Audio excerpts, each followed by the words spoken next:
Curious how the 2025 Dacia Duster really performs on the open road? I pushed it to the limit on a 1,500-kilometer journey across highways, back roads, and rough terrain, and honestly, the results might surprise you. If you're thinking about buying one, you'll definitely want to hear this first. This is Supercar, your go-to channel for real-world car experiences and brutally honest reviews.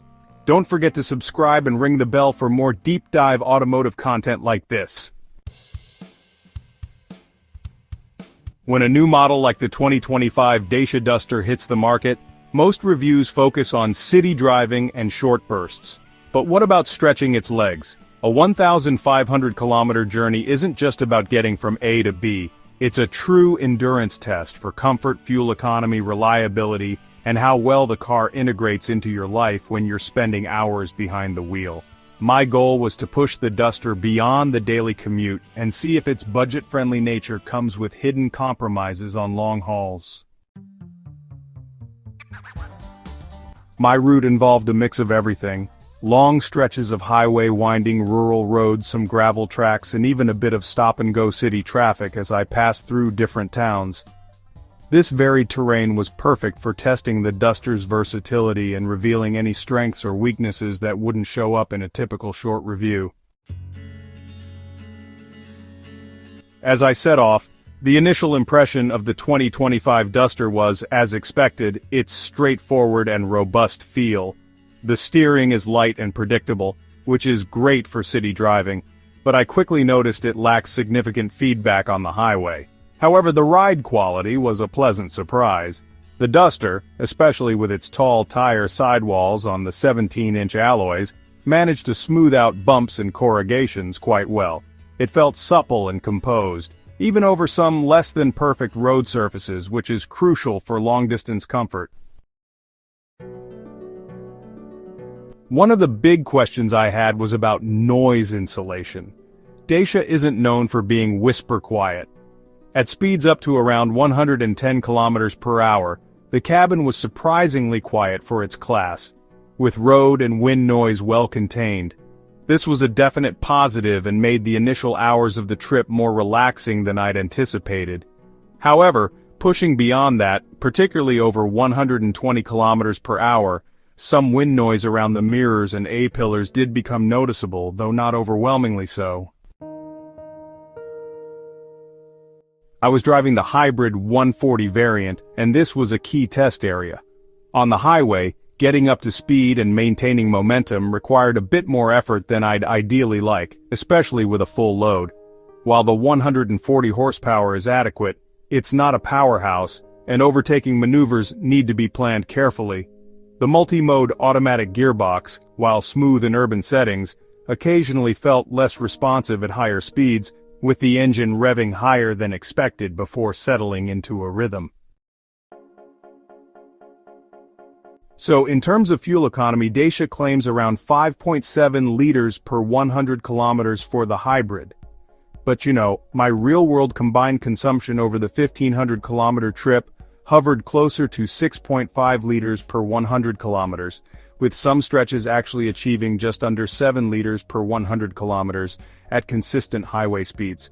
While that's not exactly game-changing, it's still a pretty respectable figure for an SUV of its size, especially when you consider the varied driving conditions and a car loaded up with luggage.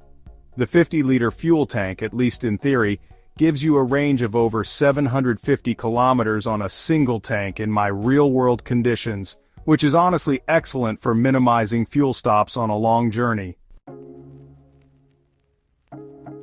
Spending hours in any car really reveals its true comfort levels. The Duster's seats, while on the firm side, offered decent support, and I didn't experience any significant fatigue, even after driving for several hours. Rear legroom is surprisingly pretty good for a compact SUV, and my passengers found it reasonably spacious. The generous interior storage, including the U-clip attachment points, turned out to be incredibly useful for keeping cables, snacks, and a phone organized and easy to access. The 10.1-inch infotainment system with wireless Apple CarPlay and Android Auto was, well, kind of a mixed bag.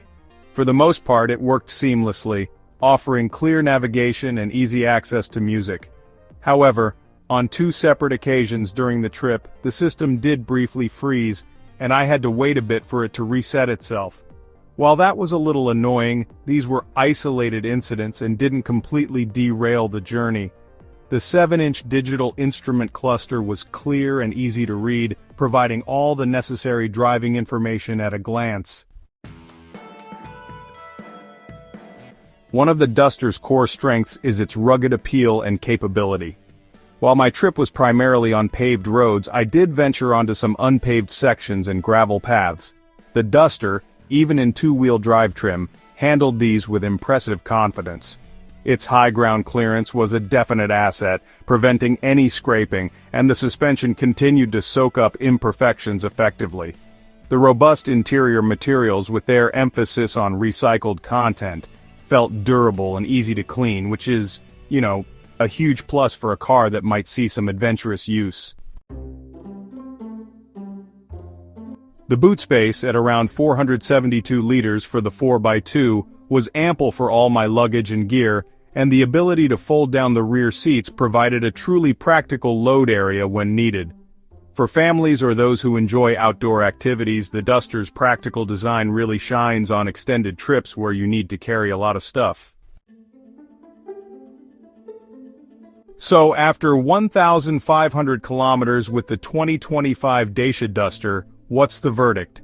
It's clear that the Duster punches above its weight, particularly in terms of ride comfort, cabin space, and overall practicality for its price point.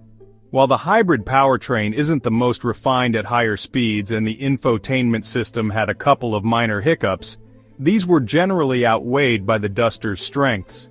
It proved to be a surprisingly competent and comfortable long-distance cruiser, a true testament to its no-nonsense philosophy.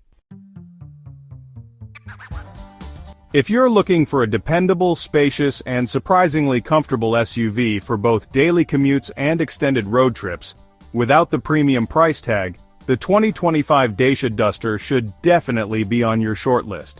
It delivered on its promise of value and capability, making my long journey a genuinely pleasant experience. What are your thoughts on the 2025 Dacia Duster for long trips? Share your experiences or questions in the comments below. If you found this real-world test helpful, please give this video a thumbs up. And don't forget to subscribe to Supercar for more honest and in-depth car reviews. Thanks for watching, and I'll see you in the next one.